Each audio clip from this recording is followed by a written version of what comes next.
Welcome back. All right, kind of an early review, at least comparatively speaking, with a lot of the reviews I've done so far this season. 6 games to review if you're looking for a review of the Islanders Rangers. That's already posted to the channel. So we'll go ahead and we'll start things off with the absolutely insane Tampa Bay and Winnipeg game. So it's Johansson versus Hellebuck. The shots are 2-1 for the Jets at 3 minutes. Perbix is denied in close. Hellebuck holds there. The Jets press at 5.5 minutes. Barron has a wraparound chance that's saved. Tampa Bay scores.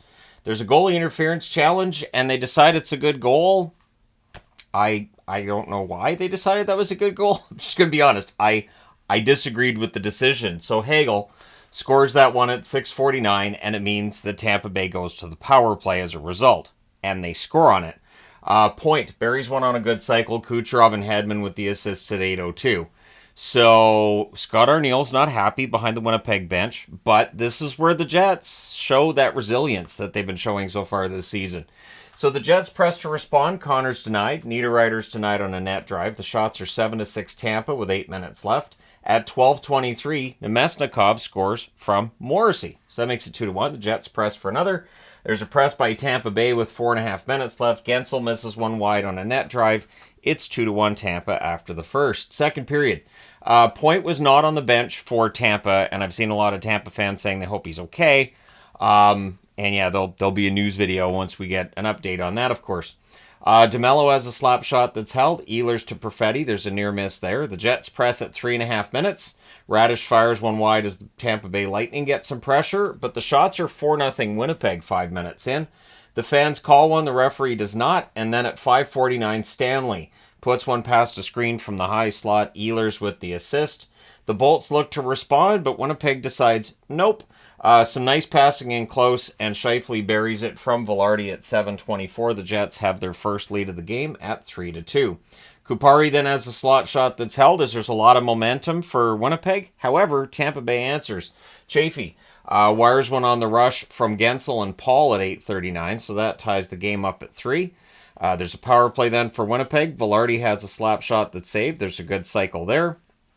A shorthanded Gergenson's rush helps to end that power play. 2 shots on net during said power play. Things are then pushy on a hold by Johansson. The shots are 11-3 for the Jets with 5 minutes left. Geekie has a rush chance that's held. The Jets press with 3.5 minutes left. Crossbar and out for Perfetti, so that close to getting a goal there. Chaffee's denied. Hellebuck holds. It's 3-3 after 2. Third period. Hedman has a shot that's held as the penalty comes to an end, because remember, it starts with Tampa still on the power play. Chaffee has a net drive that's defended. There's some momentum for Tampa. We then had a fight between Gergensons and Stanley. Gergensons didn't like a hit Stanley threw, and so Stanley beat him up. Jets come out of that with a power play too. Velarde can't bury a rebound. It's cleared, and then from the inner slot, Iafallo gets what I believe is his first of the season. Niederreiter and Perfetti with the assists at 4:03. He goes 5-hole from the inner slot. Jets press for another. Geekie then had a net drive chance that's held. Gensel has a wraparound. That's saved. Jets press. Pionk has a blast that's held. And then Hellebuck comes out and oopses with the puck. And Kucherov just kind of taps it off a Jet stick in front of the net. I think it was Nemesnikov's at 6:52. And on that oops, it's 4-4. So you got to watch those oops plays. Jets, they press, though, and they score. It's 7:38 Sandberg with a point shot that deflects in. Connor and DeMello with the assist there. The Jets have their lead back. Radish has a shot that's held as the Bolts look to respond, but the Jets draw a power play. Morrissey's stick dies on a slapper, which leads to a shorthanded rush by Hagel, which was defended.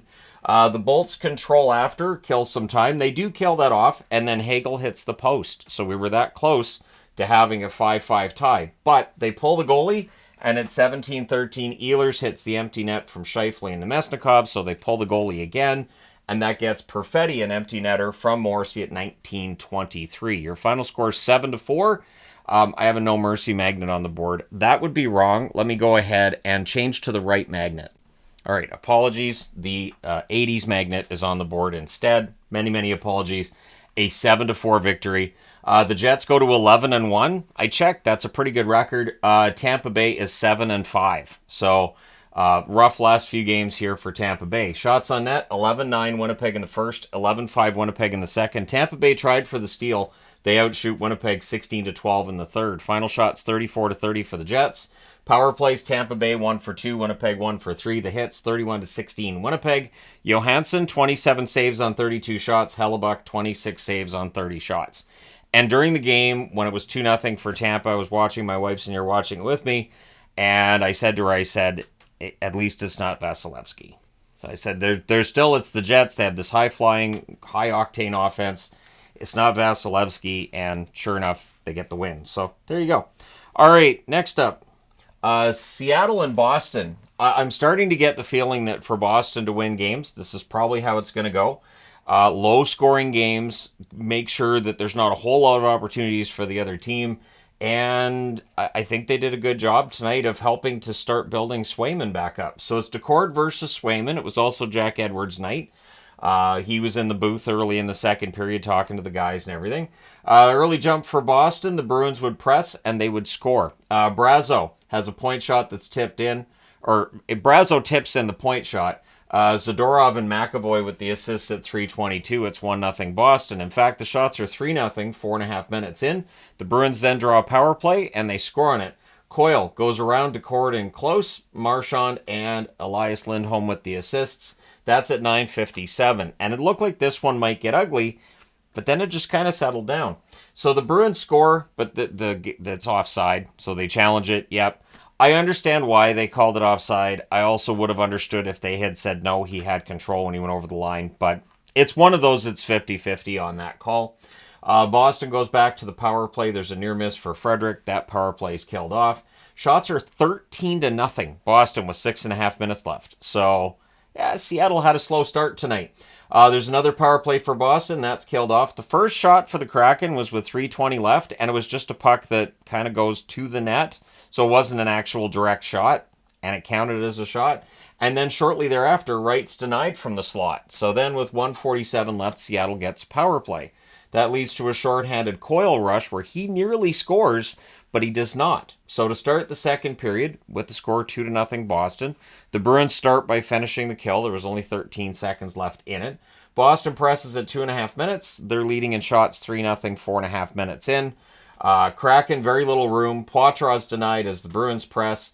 Halfway through the game, Seattle had 5 shots on net. So again, while Swayman might have been cold in the net, he also had not allowed a goal. And I think that's good for his mindset at this point in time. So the Kraken press with 8.5 minutes left. Then there's an offensive zone penalty by Larson. Pasternak has a one-timer that's saved. That power play's killed off. We then get a power play for Seattle. That's killed off as well. And apparently in the third, Pasternak was benched. I don't know. Anyways, we'll see what else comes out of that. There'll probably be something newsworthy coming out of that. But you bench players if you don't think they're playing well. With 1:46 left, there's another Boston power play. Great shorthanded chances for Seattle. They're denied. Zacha can't hit the buzzer beater. It stays 2-0 after 2 periods. Third period, Kraken finish the kill, and then they get some pressure. Marchand has a near miss and close. We then had a fight between Larson and Frederick. The Kraken come out of that with a power play. That was killed off. The Kraken press after. The shots are 3-2 Seattle, 6 minutes in. Kraken press at 8.5 minutes. Things are pushy on a hold by Swayman. Post for Stevenson, and the Kraken press after that. McAvoy's butt blocked a Cartier goal. So good work by McAvoy's butt there, because otherwise, yeah, that puck would have gone in. Kraken press with 5 minutes left. The goalie pull happens with 3.5 minutes left. Then there's a bit of a delay for glass repair, which I thought helped Boston a bit, because it means their defenders get a time to cool off and energize themselves for the stretch run. We then had a crossbar for Montour, so we're that close to it being a closer game. The Bruins ice the puck with a minute 40 seconds left. Beecher then hits an empty net post rather than the empty net itself. And at the horn, Montour and Marchand are having a little bit of a chat, probably talking about where they're going to go for coffee after the game. At any rate, it's a 2-0 win for Boston, so the Tony the Tiger Magnet's on the board. Boston evens the record at 6-6-1, and that's back-to-back shutouts for Boston. If you don't allow a goal, you have a very good chance of winning a game. Seattle is in trouble. So while Boston coming out of tonight moves out of the bottom row, Seattle's really close to the bottom row on the power rankings. So Seattle's now 5-7-1. Shots on net favored Boston in the first and the second, 15-3 and 15-7 respectively, and then Seattle outshoots Boston 13-3 in the third. Final shots 33-23 for Boston. A lot of threes in there. Power plays, Seattle 0 for 3, Boston 1 for 5. The hits 18-15 Seattle. DeCord saves 31 out of 33. Swayman saves all 23 for what was a relatively easy shutout until that third period, but he earned his pay in the third period. All right, and the last one on this board is Washington and Carolina. This was a matchup of two of the hottest teams in the National Hockey League, and the game did not disappoint. It's Lindgren versus Kochetkov. Early chances for the Canes because they shoot from everywhere all the time. Lapierre's denied on a breakaway. That's the only shot that the Caps have 4 minutes into the game, while the Canes had 5 shots on net at that point. Canes aren't giving much of a path to the net either, unless it's on a rush or on a break. That's what we were seeing with Washington. Almost any chance they had, it was just a defensive breakdown by Carolina that caused it. But at any rate, McElrath has a point shot that's blocked. Martinook fires one wide on a rush, and then Orlov goes short side from the left circle to open the scoring for Carolina. Necas with the assist at 14:01. The Caps then draw a power play. That leads to a shorthanded Aho rush chance that was saved. That power play is killed off. 2:29 left. We get a 2-minute 5-on-3 for the Caps. Somehow, even though there's only 3 Carolina players on the ice, Aho has a shorthanded rush. That's defended. He doesn't get to the net. But then it's 5-on-3, and it's Ovechkin. From his spot, he scores his 7th of the season. Carlson and Strome with the assists at 19:16. Ties the game at 1.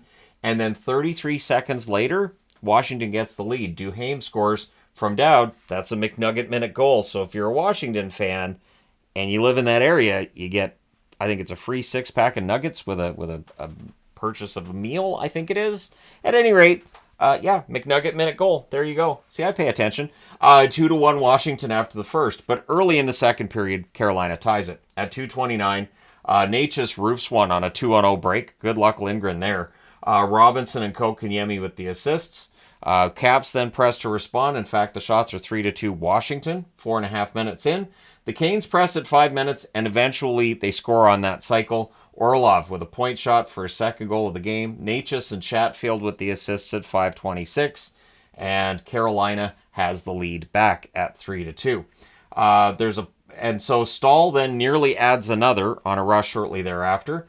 We get a power play for the Canes. That's killed off. The Canes press at the half. Eventually they go back to the power play. Washington kills that one as well. Sean Walker has a one-timer that's held, and the Canes press to close it out. Washington taking over the game up 3-2. We go to the third period. Early Caps power play, that's killed off. There were no shots on net for anybody 3 minutes in, so you know how many shots that power play got. We have a power play for Carolina. Roslovic has a wrister that's caught and held. That power play ends up being killed off. Shots are 6-4 for the Canes with 8.5 minutes left. Because anytime that the Caps get any kind of pressure, they're being kept to the outside at this point in the game. Stahl fires one wide on a rush. Lindgren is the reason this game stays close late in it. The Canes press with 5 minutes left. The goalie pull happens with 1.5 minutes left. And at 19:51, in the closing seconds, Svechnikov hits the empty net. So your final score in this one's 4-2. The Capitals go to 8-2 with the win. Or the Canes go to 8-2 with the win. The Capitals drop to 8-3 with the loss. The Capitals came into today 8-2. The Canes were 7-2. Really good meeting between two of the top teams in the East. The shots on net favored Carolina, which will surprise no one. 13-10 in the first, 18-5 in the second, 14-6 in the third. The final shots 45-21 for Carolina. Power plays, Washington 1 for 4, Carolina 0 for 3. The hits 20-10 for Washington because they did not have the puck as much. Lindgren 41 saves on 44 shots. He had a very good game. Kochetkov was sharp when he needed to be. 19 saves on 21 shots. And now I need to change boards. All right, Toronto and Minnesota.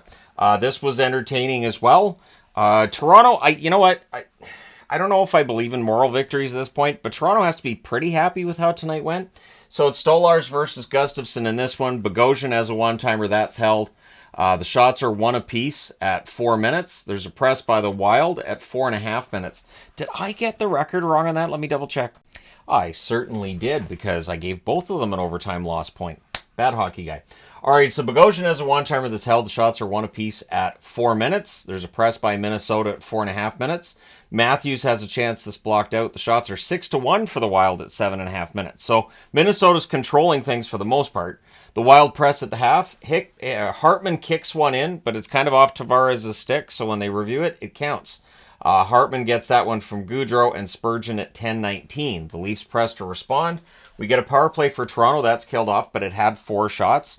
Toronto's power play came into tonight with no goals in any games on the road this season. So good Leafs forechecking as well. I wanted to make sure that note was on the board. I was impressed with the forechecking shown by basically almost all 4 lines.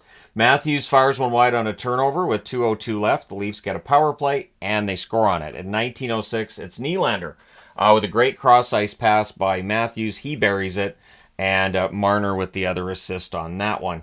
14.1 seconds left. The Wild get a power play, so it's 1-1 after the first. To start the second period, the Leafs finish the kill. The shots are 2 apiece at 4 minutes. The teams exchange rushes. The Wild press at 6 minutes. The fans call one. The referee does not. We then get 2 minutes of 4-on-4. The Leafs press during said 4-on-4. The shots are 5-3 for the Leafs at 9 minutes. Leafs press again with 9.5 minutes left. McMahon couldn't bury one in close. Gustafsson holds there. Brodin's denied on a rebound. The Wild press with 5.5 minutes left. Kaprizov to Rossi. There's a near miss there. With 2:28 left, Minnesota gets a power play, and it's 4 minutes. Johansson's robbed by a glove save of Stolarz. It is 1-1 after 2. So to start the third period, the Leafs finish the kill. There's a press by Toronto at 2.5 minutes, but shots on net are rare. Shots are 1 apiece at 6 minutes. Pacioretty then has a rush chance that saved. The Leafs are blocking while the Wild are pressing. Lauko has a net drive chance that saved. And again, Stolarz really highlight reel saves all up and down tonight. The Wild press with 6 minutes left. Lorentz then has a rush chance that's held. A net feed to Nyes gets blocked. We're going to overtime. In the overtime, the Wild controlled early. The Leafs steal. They rush. Wild get it back. Faber can't bury one on a net drive. Doesn't get to the net. And then Boldy does. He scores from Rossi and Spurgeon at 2:14. He roofs it on a fast break, and the Minnesota Wild survive a bit of a scare. They win 2-1 in overtime. They go to 8-1-2, not 7-1-3, 8-1-2.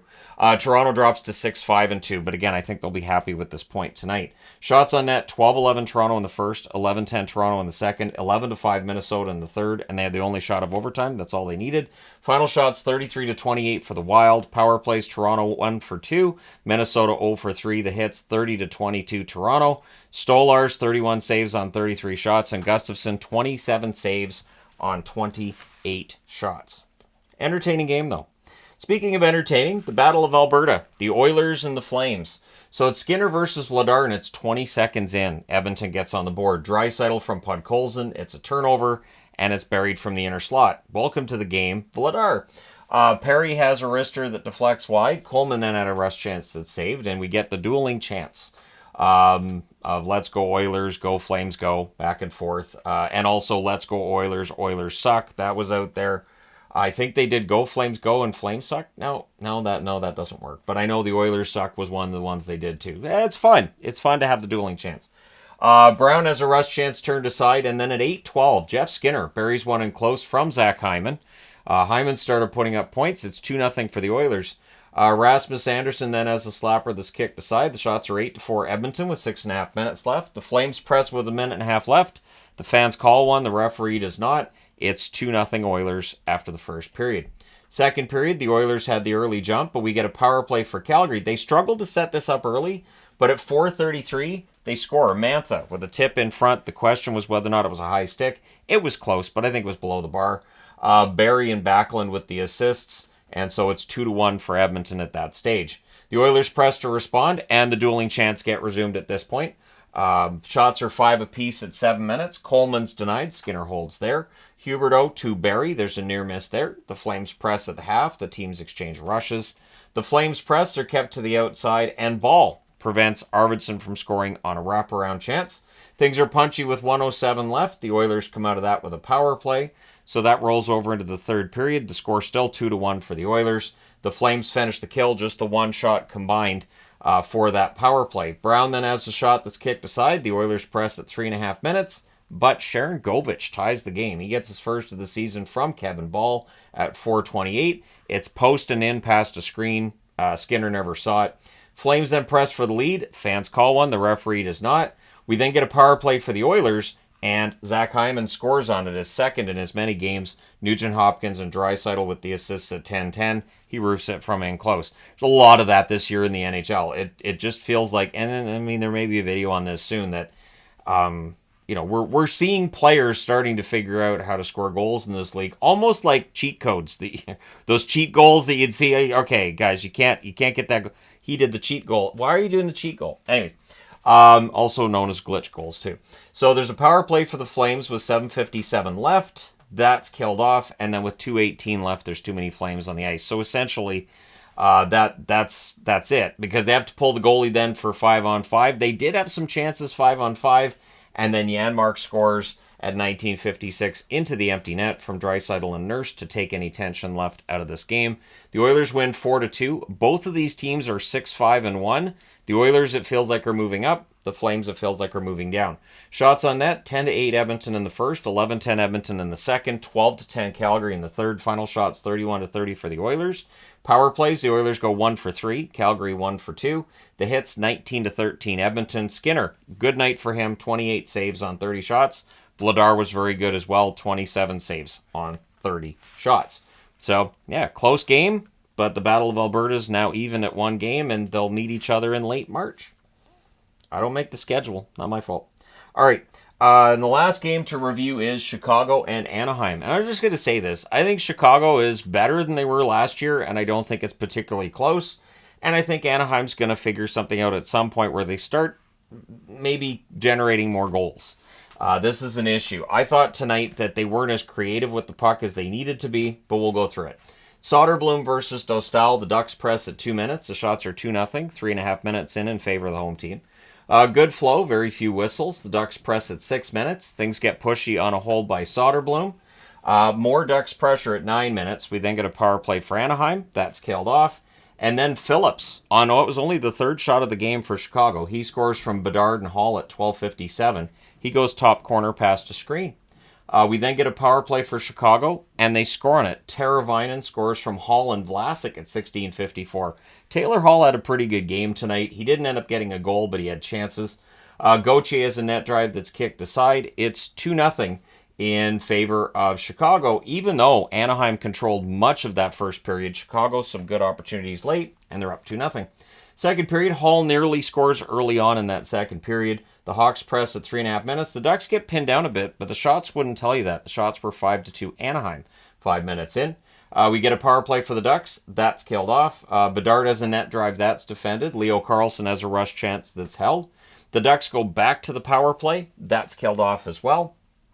Bedard is absolutely robbed on a breakaway. I think Connor Bedard had the best game tonight he's had in weeks.